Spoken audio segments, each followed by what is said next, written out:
তো আপনি যদি মোবাইল দিয়ে ক্রিয়েট এরকম ভিডিও তৈরি করতে চান তাহলে নিশ্চয়ই আপনি সঠিক ভিডিওর মাধ্যমে ক্লিক করছেন। তো এই ভিডিওর মাধ্যমে আমি আপনাদেরকে টু জেড পর্যন্ত মোবাইল দিয়ে কীভাবে এরকম ক্রিয়েট ভিডিও তৈরি করতে পারবেন আমি সম্পূর্ণ এক ভিডিওর মাধ্যমে আপনারা শিখতে পারবেন।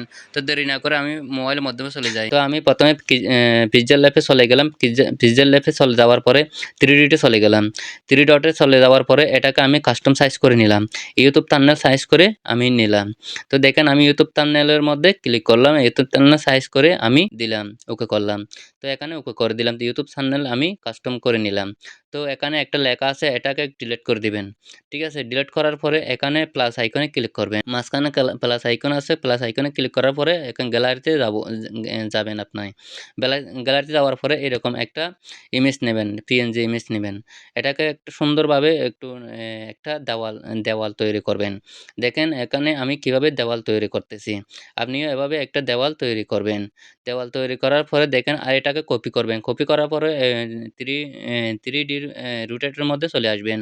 3D রুটেটের মধ্যে চলে আসার পরে এটাকে প্লাস ৪৮ করে দিবেন অথবা প্লাস ৫০ করে দিবেন। আপনার চয়েস মতন আপনি নিবেন। নেওয়ার পরে সুন্দর করে বসানোর শেষ হলে আপনি এখানে 2 ব্যাকে দিবেন। তো আমি এটাকে সুন্দর করে আমি একটু সাইজ করে নিলাম। সামনে পিছনে করে নিলাম। নেওয়ার পরে এটাকে আমি 2 ব্যাকে দিলাম। দেখেন 2 ব্যাকে আমি দেওয়ার পরে একটু 2 ব্যাকে দেওয়ার পরে এটা পিছনে চলে যাবে।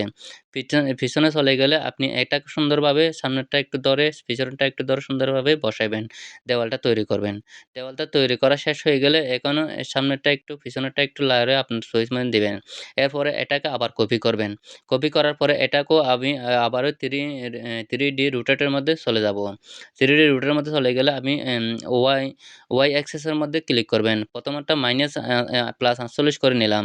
তো দ্বিতীয়টা আমি মাইনাস ৪৮ করে নেওয়ার পরে তো দেখেন আবার এটা 2 ব্যাকের মধ্যে দিলাম। 2 ব্যাকের মধ্যে দেওয়ানোর পরে এটা পিছনে চলে গেছে। পিছনে চলে যাওয়ার পরে দেখেন এটাকে আমি একটু ধরে সুন্দর করে সামনে পিছনে করে বসাই দিলাম। সামনে পিছনে করে বসায় দেওয়ার পরে মাঝখানেরটা আরেকটাভাবে সুন্দরভাবে ধরে সুন্দরভাবে একটা দেওয়াল তৈরি করলাম। আপনিও চাইলে এভাবে একটা দেওয়াল তৈরি করতে পারেন এভাবে। তো আমি মাঝখানেরটা ক্লিক করার পরে এটাকে একটু সুন্দর করে বসাই দিলাম। তো এটাকে একটু ধরলে আমি দেওয়ালটা তৈরি করলাম। তৈরি করা যখন শেষ করেছি এখানে আমি আবারও গ্যালারিতে যাব। এটাকে আমি প্রথমে এটাকে আমি লক করে দেব। যেন সরতে না পারে। যেন এদিকে যেন সরে না যায়। তো আমি আবার গ্যালারিতে গেলাম। গ্যালারিতে যাওয়ার ফলে আমি এটাকে আরেকটা পিএনজি নিলাম। দেখেন এটা পিএনজিটা আমি নেওয়ার পরে সুন্দর করে বসাইলাম। বসানোর পরে এটাকে লক করে দিলাম যেন এদিকে না সরে। তা আমি আবারও সেখানে ক্লিক করার পরে গ্যালারিতে গেলাম। গ্যালারিতে যাওয়ার পরে আমি আরেকটা পিএনজি নিলাম। আরেকটা পিএনজি নেওয়ার পরে এটাকে আমি সুন্দরভাবে বসাইলাম। ওইখানে সুন্দরভাবে স্ট্যামের মধ্যে বসায় রাখলাম। ছোট করে একটু আপনিও চাইলে এভাবে করতে পারেন।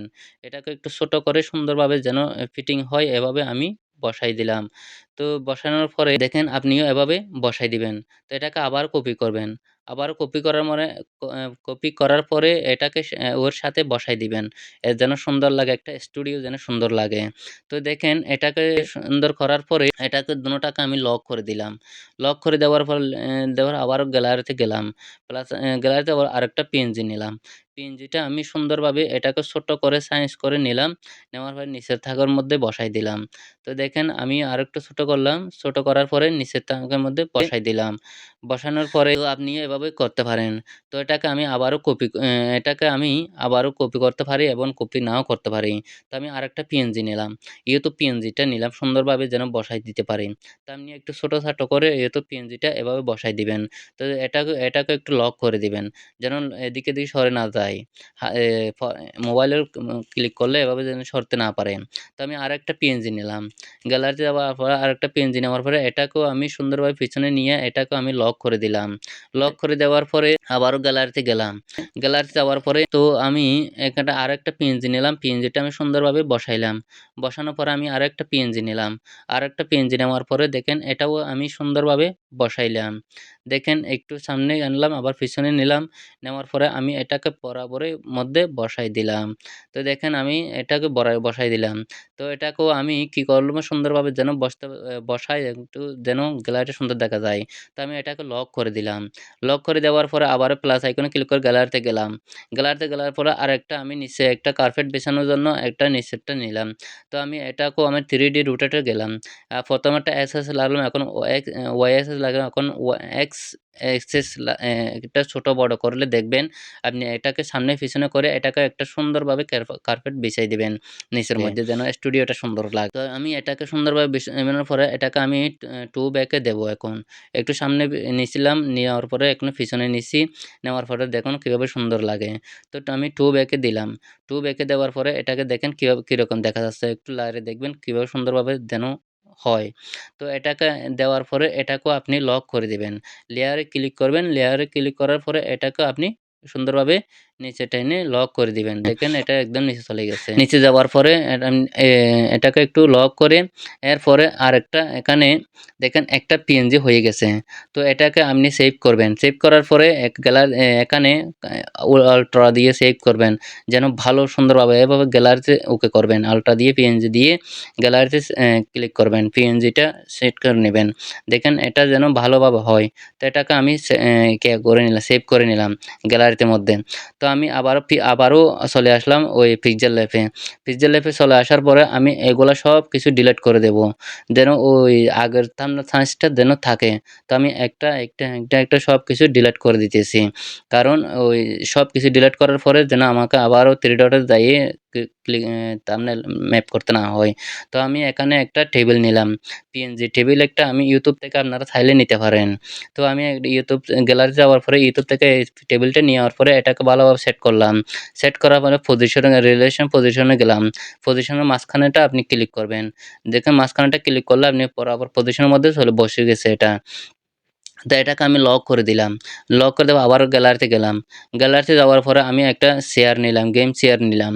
চেয়ারটা আমি সুন্দরভাবে ছোট করে নিলাম। দেখেন একটু ছোট করলাম, আরেকটু ছোট করলাম। তো ছোট করার পরে দেখেন এটাকে আমি এ আবারও গ্যালারিতে গেলাম। গ্যালারিতে আরেকটা পিএনজি নিলাম। পিএনজি নেওয়ার পরে দেখেন এটাকেও আমি একটু ছোট করলাম।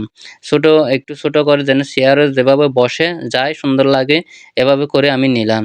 নেওয়ার পরে দেখেন আমি কিভাবে কাজটা করতেছি। আপনিও এভাবে কাজটা একটু সুন্দরভাবে যেন লড়তে না পারে যেন চেয়ারের মধ্যে বসায় রাখবেন। চেয়ারের মধ্যে যেন সুন্দরভাবে যেন দেখা না যায় যেমন চিটিং হয়। এভাবে আপনিও চাইলে এভাবে কাজটা করতে পারেন। তো এটাকেও দোনোটা আমি লক করে একটা করে নিলাম। তো দেখেন আমি এখানে দেখেন দোনোটা লক করে দিলাম। এরপরে মাঝখানে ক্লিক করলাম। মাঝখানে দোনোটা এভাবে ক্লিক করার পরে এদিকে মাঝখানে আছে এটাকে ক্লিক করলে এভাবে করে দোনোটা একসাথে করে দিলাম। একসাথে করে দেওয়ার পরে এটাকে আমি আবার 2 ব্যাক দেবো। যেন টেবিলের পিছনে চলে যায়। এখন 2 ব্যাক দেওয়ার পরে চলে গেছে। তো এটাকে আমি নিচে সুন্দরভাবে বসাই দিলাম। বসানোর পরে দেখেন নিচে একটু চেয়ারটা দেখা যাচ্ছে। টেবিলটা আমি চাই আরেকটু সামনে আনবো। তো দেখেন আমি পিছনে বরাবর করে বসাই দিলাম যেন বরাবর লাগে এরকমভাবে আমি সুন্দরভাবে বসাই দিলাম। বসানোর পরে দেখেন এটাকেও আমি আরেকটা পিএনজি নিলাম। ফুলের পিএনজি নিলাম। এই পিএনজিটা আমি সুন্দর যেন লাগে এভাবে যেন আমি টেবিলের মধ্যে বসায় দিতে পারি। তো এটাকে সুন্দর করে আপনি টেবিলের মধ্যে বসাই দিবেন। তো একটু ছোট করে সুন্দরভাবে বসাই দিবেন। বসানোর পরে এটাকে দেখেন এটাকে একটা স্ট্রোক দিবেন। দেখেন স অ্যা এ এটা এটা দেওয়ার পরে শর্ট দেওয়ার পরে তো আপনি এটাকে যেন সুন্দর লাগে দেখেন এখন একটু আগে শ্যাডো দিবেন। শ্যাডো দেওয়ার পরে এভাবে এটাকেও লক করে দিবেন। লক করে দেওয়ার পরে আবারও গ্যালারিতে যাবেন। গ্যালারিতে যাওয়ার পরে দেখেন আমি আরেকটা পিএনজি নিলাম। দেখেন আরেকটা পিএনজি নিচ্ছি, এটা মাইকটা নিলাম। মাইকটা আমার সুন্দরভাবে আমি বসাই দিলাম। বসানোর পর এটাকেও লক করে দিলাম। যেন এদিকে ওদিকে সরতে না পারে। তো লক করে দেওয়ার পরে দেখেন আমি এটাকে এখন ওই স্টাম্প তে গেলাম। স্টাম্প এন্ড এ গেলাম। এন্ড এ যাওয়ার পরে এভাবে ক্লিক করলাম। এভাবে এটা ক্লিক করার পরে দেখেন এটাকে আমি গ্যালারিতে সেভ করে নেব। অল্ট্রা দেব, অল্ট্রা দেওয়ার পরে একদম ভালো যেন পিকচারটা ভালো হয়। তো আমি গ্যালারিতে সেভ করে নিলাম। গ্যালারিতে সেভ করে নেওয়ার পরে এখন আপনি চলে আসবেন আপনার CapCut চলে আসবেন। CapCut চলে আসার পরে নিউ প্রজেক্টে আসবেন। CapCutটা ওপেন করার পরে নিউ প্রজেক্টে আসার পরে আপনি যে পিএনজিটা ১ম এ তৈরি করছেন, ক্রিয়েট করছেন এটাকে আপনি সিলেক্ট করে নেবেন। তো আমি যেভাবে করতেছি আপনি সিলেক্ট করার পরে একটু টেনে ১০ সেকেন্ড করে দিবেন অথবা ২০ সেকেন্ড করে দিতে পারেন। আপনি যেহেতু সাইজ করেন আমি ১০ সেকেন্ড করে নিলাম। দেখেন আমি একটু ১০ সেকেন্ড করে এটা টেনে নিলাম। তো নেওয়ার পরে দেখেন আপনি এভাবে নিতে পারেন। নেওয়ার পরে দেখেন আমি সুন্দরভাবে যেটা ১০ সেকেন্ড যেন সুন্দরভাবে হয় এটাকে আমি এভাবে করে নিলাম। নেওয়ার পরে উবারে গেলাম। উবারে যাওয়া আরেকটা পিএনজি আছে ওইটা আমি নেব। তো দেখেন উবারে যাওয়ার পরে আরেকটা পিএনজি আছে ওইটা নিলাম। ওই পিএনজিটা আমি বরাবর এটার মতো করে আমি সেট করে দিলাম। তো দেখেন এভাবে সেট করে আমি দিতেছি। আপনিও এভাবে সেট করে দিতে পারেন। তো দুনোটা যেন সমান হয় এভাবে করে দিলাম। দেওয়ার পরে আমি ট্রেনে এখন বেসিকের মধ্যে যাব। নিচে আছে দেখেন এখানে নিচে বেসিক আছে। আমি বেসিকে ক্লিক করলাম। এরপরে আমি দেখেন আমি স্কেলের মধ্যে ক্লিক করলাম। স্কেলের মধ্যে ক্লিক করার পরে এটাকে আমি সামান্য একটু সামনে করে জুম করে নিলাম। জুম পিছনের সামনে করে আপনি সুন্দরভাবে এটাকে নিবেন। নেওয়ার পরে দেখেন এটাকে সুন্দরভাবে বেসিকের স্কেলের মধ্যে সুন্দরভাবে দেওয়ার পরে দেখেন একটু সামনে পিছনে যেন সুন্দর হয় আপনার স্টুডিওটা। এভাবে করে আপনিও সামনে পিছনে করে দেবেন। দেওয়ার পরে আপনি পজিশনে ক্লিক করবেন। পজিশনে যাওয়ার পরে দেখেন ওয়াই অ্যাক্সিস এর মধ্যে একটু ক্লিক করবেন। ওয়াই অ্যাক্সিস এর মধ্যে ক্লিক করার পরে এখানে সুন্দরভাবে এটাকে বসায় দিবেন। বসানোর পরে একটা কি ফ্রেম দিবেন। সামনে নিচেরটার মধ্যে একটা কি ফ্রেম দেবেন। কি ফ্রেম দেওয়ার পরে দেখেন এটাকে একটু জুম করে নিবেন। আমি হাতে করলাম না, ওয়াই অ্যাক্সিস এর পজিশনের মধ্যে যেয়েই করতেছি। আপনিও এভাবে পজিশনের মধ্যে দিয়ে করতে পারেন। তো আমি সামনে একটা কি ফ্রেম দিলাম এবং এন্ডে একটা কি ফ্রেম দেব। দেখেন এন্ডে একটা কি ফ্রেম দিচ্ছি। তো দেখেন এন্ডে কি ফ্রেম দেওয়ার পরে এখানে একটা কিফ্রেম দেওয়ার পরে এটাকে আমি আবারও বেসিকে গেলাম। বেসিকে যাওয়ার পরে এটাকেও আমি একটু জুম করে নিলাম। দেখেন আমি একটা কিফ্রেম দেওয়ার পরে এটাকে আমি একটু জুম করে নেব এখন। তো আপনিও চাইলে একটু জুম করতে পারেন। সুন্দর যেন সুন্দর লাগে। দেখেন আমি জুম করতেছি। তো জুম করার পরে দেখেন এটা এটা এভাবে করতেছি। আপনিও এভাবে করতে পারেন। তো দেখেন আমি আমারটা একটু আপনিও একটু সরাসরি হাতে ধরে অথবা ওয়াইএক্স বেসিকের মধ্যে যাওয়ার পরে এটা করে দিবেন। তা আমি মেইন লেয়ারে চলে গেলাম। মেইন লেয়ারে চলে যাওয়ার পরে এটার মধ্যে একটা কি ফ্রেম দেব। তো ফার্স্টে একটা কি ফ্রেম দিলাম। দেখেন ফার্স্টে এটা যেভাবে করছি পজিশনে যাওয়ার পরে একটু সামনে একটু করে নিবেন। সামনে একটা কি ফ্রেম দিবেন। এরপরে দেখেন আমি এটাকেও মেইন লেয়ারও একটু জুম করে নিলাম। দেখেন জুম করে নেওয়ার পরে আমি এন্ডে গেলাম। এন্ডে যাওয়ার পরে দেখেন কি এখানেও এন্ডে একটা দিলাম কি ফ্রেম। কি ফ্রেম দেওয়ার পরে এখানে একটা জুম আউট করলাম। যেন দুটোটা একই সমানভাবে একই সিস্টেমে আপনি জুম আউট করে নিবেন। মেইন লেয়ার আর এ ডুপ্লিকেট লেয়ার দোনোটাই একটু কিপ্যাম দিয়ে সরাসরি করে নিবেন। নেওয়ার পরে দেখেন এখানে আমি একটু ওয়াই অ্যাক্সিসে গিয়ে একটু সুন্দরভাবে একটু করে নিলাম। তো দেখেন আমারটা আমি যেভাবে জুম করছি এবার কীরকম দেখা যাচ্ছে। তো দেখেন আপনিও আপনারটাও দেখেন আমি বারবার আপনাদেরকে দেখাচ্ছি এভাবে দেখাবে আপনারটাও এভাবে রেজাল্ট আসবে। তো এর জন্য আমি একটা মাউস আছে। এই মাউসটা আমি নিলাম গ্যালারি থেকে। ওভারভিউতে যাওয়ার পরে মাউসটা নিলাম। আপনি চাইলেও আপনি ইন্টারনেট থেকে আপনি এরকম গ্রিন স্ক্রিন মাউসটা লিখলে আপনি চলে আসবে।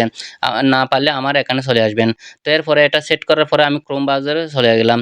একটু সামনে পিছনে দিয়ে আমি দেখলাম যে কিভাবে সেট হয়, কিভাবে সুন্দর হয়। তো আপনিও এভাবে একটু দোনোটাই একটু লাইরে দিবেন। শ্যাডো একটু দেবেন এবং ইনটেনসিটিতে একটু লাইরে দিবেন। তো সুন্দরভাবে এভাবে একটু লাইরে দেখবেন কিভাবে কালারটা চলে যায়। তো আপনি এভাবে একটু কালারটা সামনে পিছনে করে লারে দিবেন। দেওয়ার পরে দেখেন এটাকে একটু সুন্দরভাবে জুম আউট অথবা কি ফ্রেম দিয়ে XY যে পজিশনে যাবেন। পজিশনে যাওয়ার পরে এটাকে সুন্দরভাবে বসাবেন। তবে আমি স্কেলে গেলাম। স্কেলে যাওয়ার পরে দেখেন আমি একদম ছোট করে নিলাম। স্কেলের মাধ্যমে করলে একদম সুন্দর হবে। আপনি হাতে না করে স্কেলের মধ্যে করতে পারেন। দেখেন আমি একদম এর মাউথ বরাবর আমি বসাই দিলাম। বসাই দেওয়ার পরে দেখেন দেখেন কত সুন্দর লাগতেছে এখন। তো আমি একটু সামনে পিছনে করে পজিশনে একটু বসাই দিলাম, যেন পজিশনটা বরাবর হয়। তো এটার মধ্যে আমি একটা কি-ফ্রেম দিলাম। কি-ফ্রেম দেওয়ার পরে আমি এন্ডে একটা জুম করে কি-ফ্রেম দেবো। এন্ডে একটা ফার্স্ট একটা দিলাম এবং এন্ডে একটা দিলাম। এখানে একটা কি-ফ্রেম দিলাম। কি-ফ্রেম দেওয়ার পরে তো দেখেন আমি এখন কিরকম দেখা যাচ্ছে। তো দেখেন আমি এখন এখানে একটু জুম করে নিলাম। তো বেসিকের মাধ্যমে আমি এটা একটু জুম করে নিলাম দেখেন। বেসিকে গেলার পরে পজিশনে যাওয়ার পরে একটু ওয়াই অ্যাক্সিস এ যাওয়ার পরে তো একটু আপনিও এভাবে একটা জুম করে নিবেন। ঠিক আছে? জুমিং করে নিবেন। তো দেখেন আমি জুমিং করে নেওয়ার পরে কিরকম দেখা যায়। আপনি এভাবে একটু পজিশনে যাব এক্স ওয়াই এক্স অ্যাক্সিস এর মধ্যে যাইয়ে একটু সামনে পিছনে করে সুন্দরভাবে বসাই দিবেন। বসানোর পরে দেখেন কিরকম লাগে এখন। তো আমি একটু সুন্দরভাবে বসাই দিলাম। আপনিও এভাবে সুন্দরভাবে বসাই দিতে পারেন। তো দেখেন আমি কিভাবে করে আপনি এভাবে করতে পারেন। তো দেখেন আমার এখন রেজাল্টটা কিরকম দেখা যায়। তো দেখেন আমার রেজাল্টটা এভাবে দেখা যাচ্ছে। তো দেখেন কিভাবে দেখা যায় স্টুডিওটা কিভাবে দেখা যায়। তো আপনিও চাইলে একরকম স্টুডিও হয়ে যাবে আপনারটাও। তো বন্ধুরা দেখেন আমি আপনার রেজাল্টটা এভাবে চলে আসবে। তো আমি এটাকে এক্সপোর্ট করে নিলাম। এক্সপোর্ট করে নেওয়ার পরে দেখেন রেজাল্টটা কিরকম দেখা যায়। এরকম ঠিকই আপনারটা এরকম রেজাল্টটা দেখা যাবে। তো দেখেন আপনিও এরকম 3D স্টুডিও ক্লিক। তো এই ভিডিওটা করার জন্য আমার অনেক মেহনত করতে হইছে। তো আপনার যদি ভালো লাগে আপনি একটু সাবস্ক্রাইব করবেন এবং পাশে থাকবেন।